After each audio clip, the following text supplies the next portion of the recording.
How did we get here? How did we reach a point in Australia where people face legal action for stating the truth, just basic biological facts? Well, today we're talking about some cases right here in Australia that will tragically shock you, probably surprise you about the state of our legal system right here. Jasmine Sussex made an online comment that men can't breastfeed, essentially. She's a breastfeeding consultant with the Australian Breastfeeding Association and has been for many years. She's very good at her job and is passionate about it.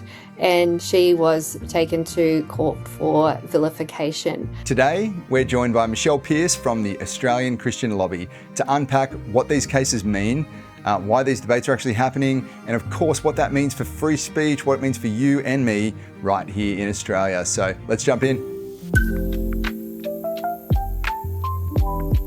Hey guys, welcome to the show. You're going to love this week. I've got Michelle Pearce, who leads the Australian Christian Lobby, here with us today, and we're going to talk about some cases in Australia that will absolutely blow your mind in the sense that it's surreal. We can't even believe we're having to have conversations like we're having in courts of law in this country. We'll also cover the US cases that will have the potential to bring a total transformation of the way we look at conversion therapy.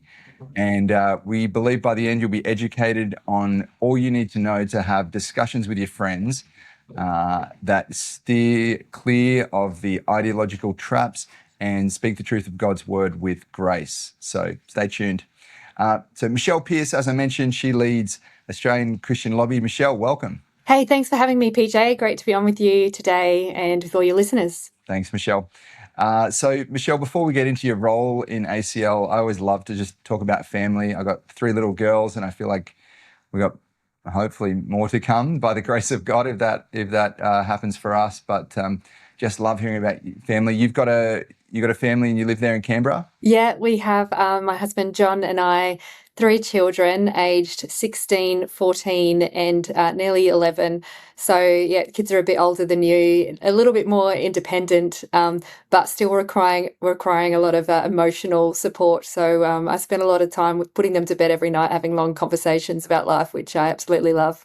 Yeah, totally. So dealing with teenagers and then you come to work and take a break compared to the... Yeah, something like that. Yeah, my predecessor, who you know well, Cindy McGarvey, was just so instructive and helpful for us thinking about the priority of raising your kids. And really, I mean, I had these views sort of anyhow, but just recognizing that we do crucial work for God and sacrifice for Him, but at the same time, that most important work for fathers and mothers is the discipleship of your kids. And yeah, I love to hear that you're doing that too.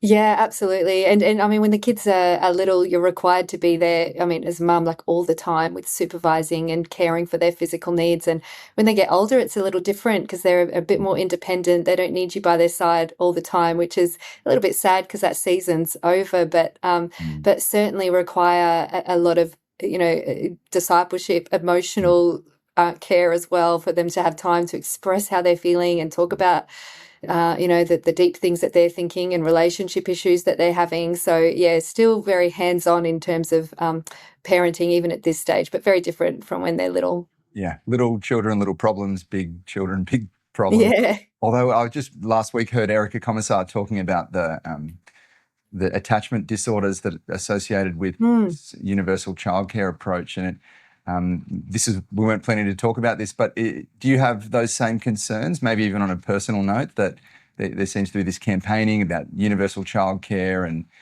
it's almost like support is always geared towards providing childcare, but not necessarily towards people who want to stay at home with their kids. Is that something ACL is conscious of, or you personally? Oh, absolutely. And I love how unapologetic Erica Commissar is in describing the harms of what she calls institutionalized care, what we know as just daycare. But it's become so socially acceptable just to put your children in full-time, 8 a.m. to 6 p.m. and think that there's no consequences to that. So, reinvigorating that discussion about mums staying at home, caring for their children, being there to provide for them, and even if it's not every hour of the day, that there is other support networks out there that isn't just institutionalized care. If the mum does need to work part-time, then there's grandparents, and there's Mm. the state can support different ways to look after your children rather than just institutionalized care or daycare. So actually, I saw Senator Matt O'Sullivan yesterday in Parliament. He's a Liberal senator talking about this approach to have more options for parents. So it's good Mm. to see the Liberal Party looking at that policy. Yeah, no, it really is. Glad someone's having that conversation. Yeah, I remember we were with our kids at a church run like play center, basically the kids' playground, basically, with some morning tea. And I'm having a conversation with this mum, and she ended up having tears, just saying, "Oh, this is the last day with my kid before I go back to work full time." And there was something in her that she knew that, and she just saw it as like, a bit of a transitional grief moment. But I knew, and I think deep down, she probably knew there was something deeper going on, that she wasn't meant to be leaving her, 6-month-old baby. Yeah, that's so sad, and it's so young to be going back to work full time. And whilst we pass no judgment on parents that have to make difficult decisions, there just needs to be more of an openness to talking about other ways, and the fact that we don't need to have everything now. We don't need to have a mortgage and a 4-bedroom house and an outdoor area. We can, rent if it means staying at home with your children. So sometimes when we put finances ahead of the well-being of our children, we fall into this trap. So, but it's not a politically correct conversation to be having. So, but it's a conversation that does need to be had. Yeah. Well, I mean, Erica just really nailed this. She said, appreciate there's a season for everything in life. There will be a time when your career will come back full swing, because your kids are older, but enjoy each season for what it is. And when they're little, they just need that. There really is no substitute for mum. And it may come full circle in what we're going to talk about regarding the laws and sexuality and gender in politics. But most of the data that looks at causal factors for sexual dysfunction or for LGBT identity emergence do regard these primary attachments as key relationships that influence sexuality. I don't want to overstate that because it's a big topic to get into, but, albeit to say the role that a parent has shapes so much of the rest of the life of their children in the early days. And not something that you would ever want to put on the altar of a few extra dollars in your super or an additional investment property. What's more important than your kids? But anyway, I think we agree. But we'll move on. Michelle, I'd love to hear your insights and your experiences being the sort of major Christian lobbying group in our nation, and you would come across reasons to lobby. You'd come across court cases and other things in our nation that are causing great concern, not only to Christians, but also to libertarians, people interested in those fundamental human rights and our freedoms that I guess human rights organisations used to rally about before it was identity politics. Tell us what you're seeing around the country. Yeah, this does form the most major part of our political lobbying, simply because of the attacks that are consistently coming against freedom of speech, freedom of religion, freedom of association, freedom of assembly. And what is astounding is that it makes no sense according to any sort of threshold that you're looking at. We're not abiding by our commitments to United Nations conventions, whatever listeners think of the United Nations. They do have some pretty good thresholds when it comes to human rights. And we're walking all over every single one of them. We're not abiding by them. And within the legislation, you see all these excuses being made as to, how we can stretch the meaning of certain conventions to suit our political agenda. And this is an agenda. It's an ideology that's being pushed through every state and federal, every territory. We're seeing a domino effect where one law in one state, the discrimination law, is broadened, freedom of speech is attacked, and then that happens in all of the states and territories. So it's good to have a lobby group where we are positioned in every state and territory because we know what's coming. We can see it. If that happened in Queensland, it's not going to be long before we're fighting that battle in Western Australia. Mhm. And it's consistent, and it's not stopping, and it actually seems to be speeding up. So we're not in a good place as a nation, but we need to continue to resist it and make a stand. And we do have small wins, and that's worth noting. Some of these laws or bills, when they come out, are absolutely terrible. So we have to, go into it and have those conversations and negotiate, write submissions, appear at inquiries, lobby the politicians, and some amendments are made to make it less restrictive on freedom. Um, Michelle, maybe you could colour in a little bit what is it that we have signed up to in the UN?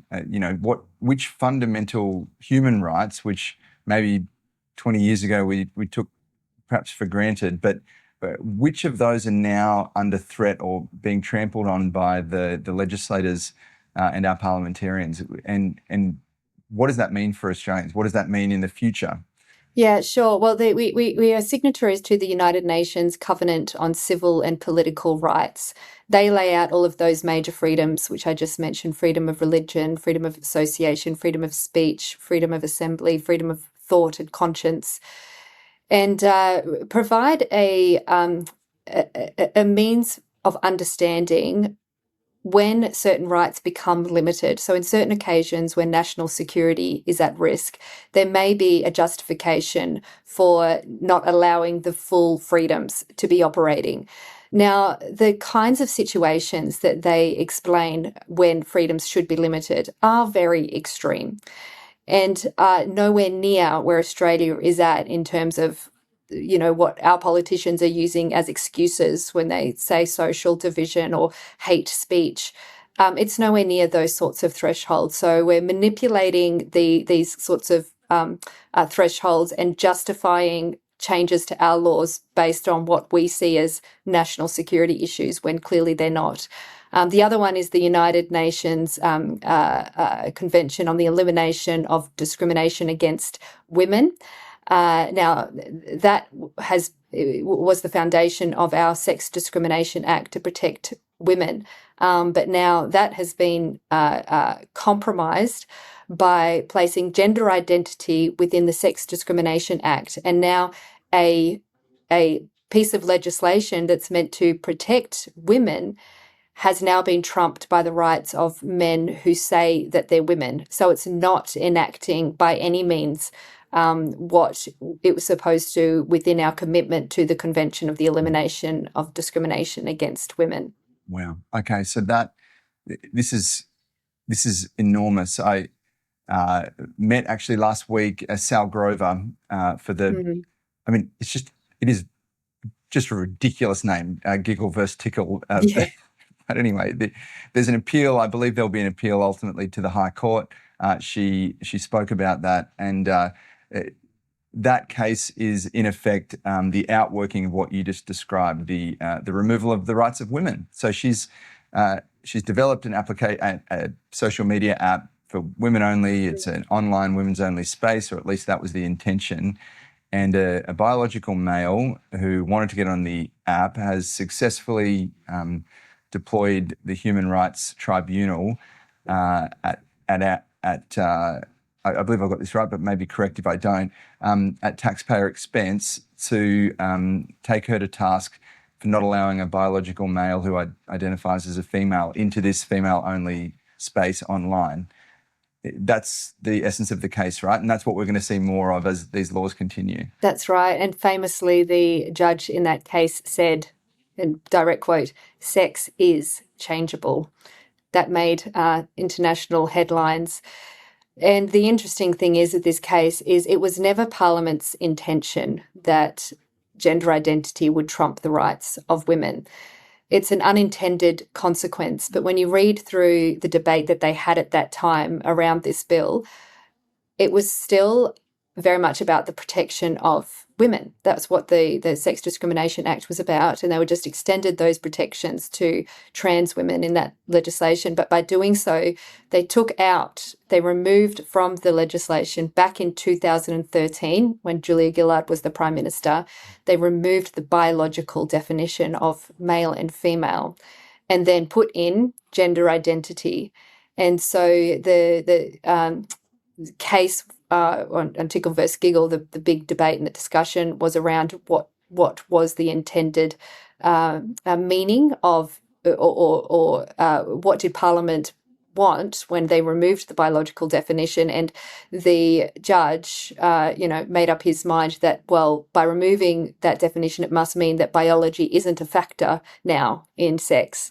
And so sex is changeable. And they've come up with this word called legal sex, which means what you legally call yourself is actually what you are. So essentially, Roxanne Tickle, who's a man who thinks he's a woman, is by law a woman and was discriminated as a woman according to his gender identity, which is, I know, confusing, and because he's a woman according to the judge's view. So it's just crazy and unbelievable that we're even having this discussion. It's kind of so unbelievable that I just wonder about the pub test on this one. I remember reading the Daily Mail in Brisbane, I don't know, a couple of years back, and it was just, the headline was, it was a Father's Day headline, and it was "Dad gives birth." And I just thought, I mean, this is so obviously crazy that I don't think your average Queenslander even wants to read that, wants to give any credit to that. And yet we've got legislators in the judiciary who just seem to be so detached from reality. I mean, I don't know how else to, I'm not trying to be mean, there's just no other way to state that. The emperor's got no clothes on, men can't be women, fifth graders know that. And when you sort of just lightly press against the arguments, they implode. They have to just come up with crafty new definitions. I mean, for a while it was, sex and gender are different. Yeah, we get that sex is binary and immutable, but gender, this whole gender identity thing, even the name of the legislation, gender identity, it's an invented category, but let's just play along. Okay, that category is gender and that is changeable. But how did we then move to, I think even Queensland legislators did this too, sex itself is now changeable. And that is, that's just fantasy. And that was the agenda all along. And so that's what we need to have our eyes wide open to, is these activists want to remove sex and or so that people can choose whatever they want to be, and to be socially acceptable. And so one of the big pushes at the moment is to remove male and female toilets, that toilets should be gender neutral. So, saying there's no meaningful difference between male and female, that sex is in your brain, not in your biology. And that's what's being pushed. I don't want to get too much into this, but it's got a sort of transhumanist agenda. So it's pushing into this postmodernism, that is something that it seems foreign to us now, but if this push continues, it could be just very much part of our society, which is scary to think of. Well, I remember hearing about furries for the first time, and probably for the 5th or the 10th or the 50th time, and I'm still like, okay, very funny. I'm kind of waiting for the punchline. Like, this is satire, right? Like, it's satirical. This is not serious, but it's real. There are groups and people, and every time I hear a story, I question, like, is that actually happening? Yeah, it's happening. So it does reach a point where it's not just ACL that needs to be up in arms about this. I think there is really a clarion call to everyday Aussies to just say enough is totally enough. Yeah. In the confines of your own home as an adult, be whoever you want to be. Just, that's fine. When it comes to indoctrinating children who are getting really confused and hurt by this, many of whom are getting irreversibly mutilated by this, really, you don't need to be an activist to say, I'm willing to stop this whatever the cost. I'm willing to actually put my hand up, on my social media accounts, on my to my employer, to my accrediting professional body, for whatever the cost. This is a complete attack on children that's just not okay. I love Billboard Chris and many others who are saying, look, here's the solution. There are two sexes, zero genders, and infinite personalities. Let people find wonderful expressions of who they want to be creatively in their personality. That's not a gender. That's not a sex. That's not a sex change. That's just you being you. There's always been tomboys. There'll always be more effeminate guys. It's a bell curve, and that's healthy, and we love that. And we welcome people of all shapes and colors and sizes, but we just don't deny biological reality for the sake of some person's mental illness. So sorry to rant on, but I mean it really is a time that we need to, as Christians particularly, get active here in every way that's possible. Is that something you guys at ACL are promoting, and how can people change things? Yeah, that's right. I mean, this is playing out for us at the political level because it is the government imposing through not only legislation, but through bureaucracy, through DEI, this agenda upon all of society. So that's where the battle is. But all Christians within, their own workplaces, within their own churches, within their own families have a part to play in resisting this agenda and speaking out against it as well. That requires courage and conviction and trust in God. But I don't think it's not until we see a whole lot of people lose their jobs and being refused promotions, taking their kids out of school, that we're going to see this change. So the resistance is all part of the change. Yeah, that's really encouraging to know that we can make a stand and have our place in saving Australia's heart, saving Australia's morality and moral compass. And I mean, let's be honest, the Emperor's got no clothes on. Saving Australia's sanity, I think, is the obvious one. Speaking of insanity, I just have to acknowledge Dr. Gillian, well, maybe we can talk about Dr. Gillian Spencer later. Sorry, Jasmine Crockett. Can you maybe just shed some light on this case? I mean, we've just discussed some unbelievable developments, but I think the case of Jasmine Crockett really takes the case in such a shocking way that I think there's still time to bring this to people's attention and to recognise it doesn't pass the pub test, and we probably need a bit of moral outrage about this one. So Jasmine Sussex made an online comment that men can't breastfeed, essentially. She's a breastfeeding consultant with the Australian Breastfeeding Association and has been for very many years. Sorry, she's been that for many years. She's very good at her job and is passionate about it. And she was taken to court for vilification against this man who said he can breastfeed.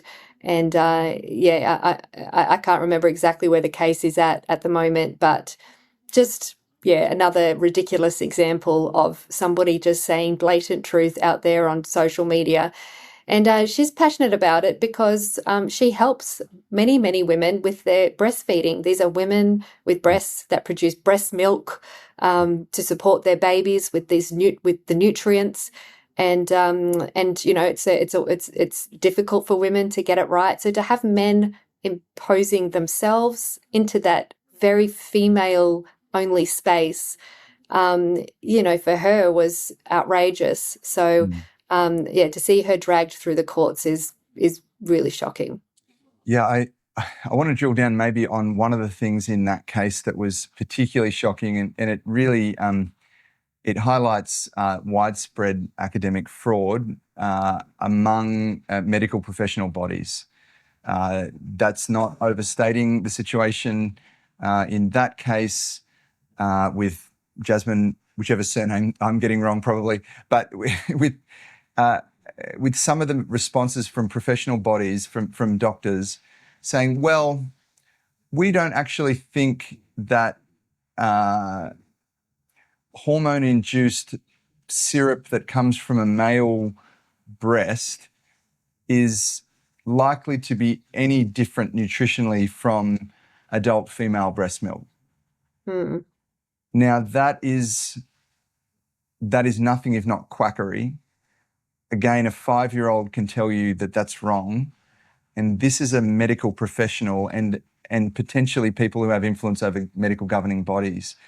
We saw recently, I don't know if you saw the New York Times article, which, shocking, from the New York Times, was an opinion piece that really did call out the academic fraud in gender care in the US, as exposed by the College of Plastic Surgeons, just suggesting or recommending that the US plastic surgeons do not conduct transition surgeries for minors because there's insufficient evidence for either its safety or its efficacy.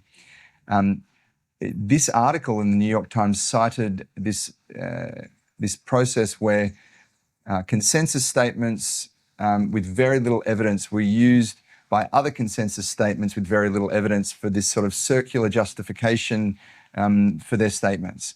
And so people would say, well, the APA, the American Psychiatric Association's consensus statement says this, and we think that's right. But really, there's no data to support the safety or efficacy of those procedures.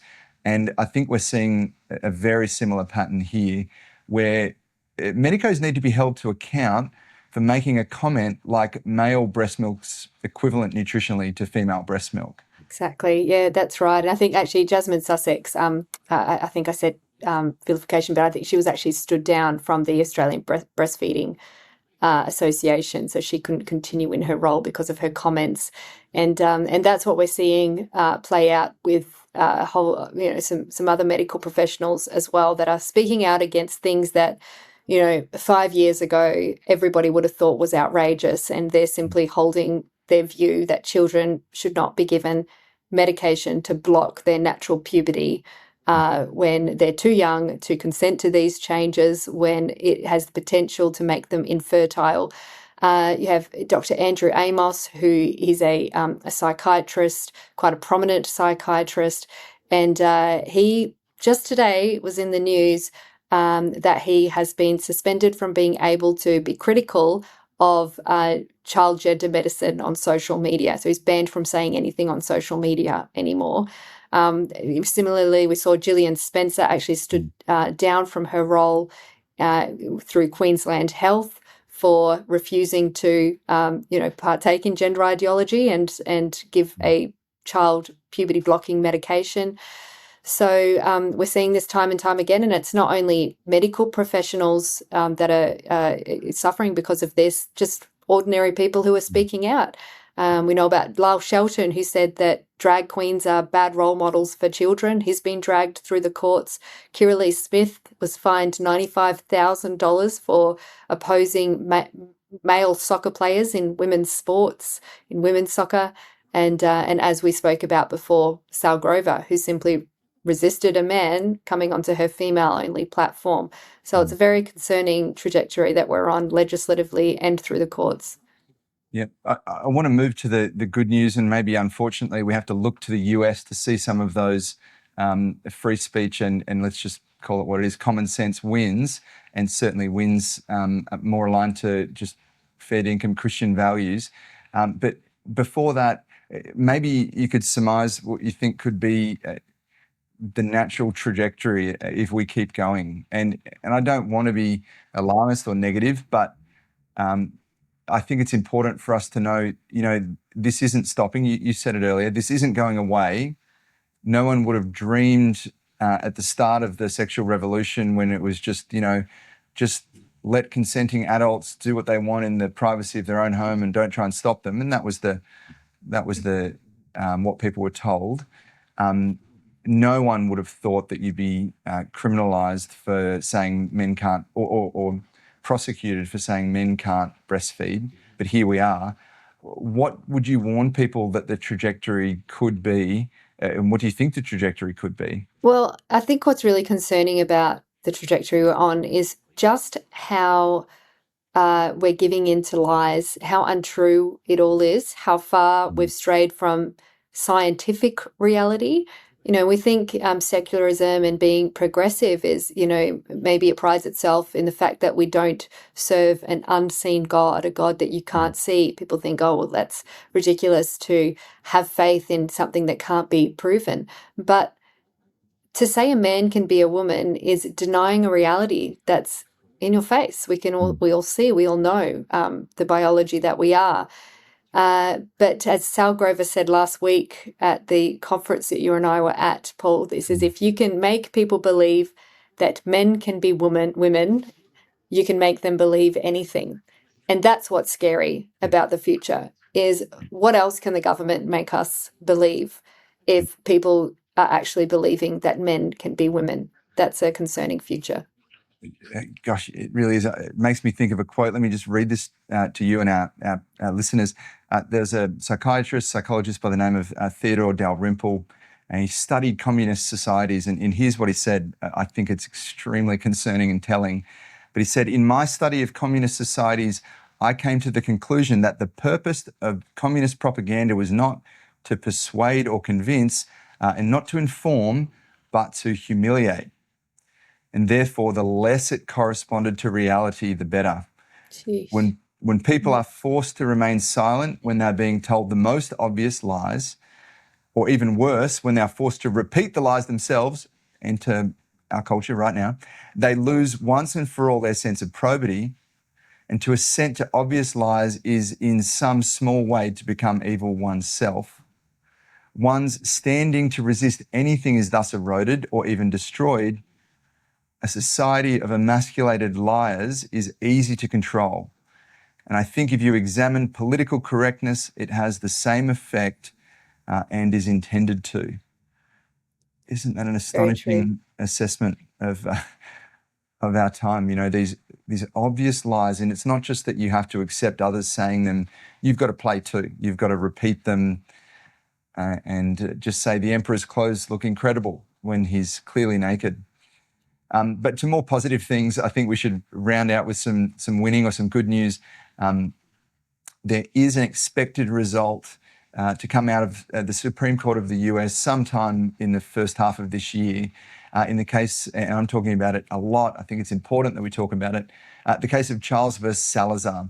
So this is a case where a Colorado clinician is taking the Colorado state to court with what she believes is an infringement of her free speech because of conversion therapy bans. Now, the likely or predicted outcome is that the Supreme Court of the US will overturn conversion therapy bans. I have to say that again. It is possible, if not likely, that some point this year, the Supreme Court of the US will rule to overturn conversion therapy bans and make conversion therapy bans themselves illegal on the basis that there is a viewpoint discrimination, which in effect, in my view, means that the state can mandate that sexuality in support of a therapy is totally fine when it moves from heteronormative heterosexual to one form or other of LGBT identification. But if an individual freely chooses to move in the other direction, that anyone in support of those people is banned, criminalised, deregistered, etc. The full shtick is brought out against them. So if and when that overturning happens, I pray, I hope that we see ripples in Australia, not just ripples in terms of a precedent, but ripples in terms of an awakening of Australians to say something like, people should be free to choose their own therapeutic goals. People should be free to choose their own sexual expression, their own sexual orientation, and the state or the government should not impose its ideology on an individual. Is that something you are excited by, Michelle, or think it could have a positive impact here? Yeah, I'm glad to hear that that's happening in the US. Our governments shut their ears to any sorts of those developments and put it down to Trumpism. And so I'm not sure how much impact it will have in Australia, but it'll certainly encourage us that change is possible. And hopefully we are, going to be enacting some of the things that have happened in the US here locally. Hopefully, we're in that stream. However, the Victorian Law Reform Commission at the moment are reviewing their conversion therapy laws, and they're looking at broadening their investigative and their enforcement powers. So I'm not sure what more they could do except send in equal opportunity commissioners to spy in churches to, see what's being said from the pulpit. They're already sending people in to train pastors in what they can and can't say and how to abide by the law. So, but meanwhile, we have gender affirmation ideology throughout these laws, which means you have to agree with somebody who wants to change their gender. But at the same time, we're doing a national review on the safety of puberty blocking medication. So you're not allowed to encourage a child not to take puberty blocking medication, while at the same time it's in doubt how safe they actually are. So we're hoping our trajectory, I suppose, in terms of unwinding the conversion therapy laws is once it's revealed how terrible puberty blocking medication actually is, that we can remove that part, at least, of the conversion therapy legislation, so you can have honest discussions with people about their biological sex and being at peace with that and not be intimidated by the law.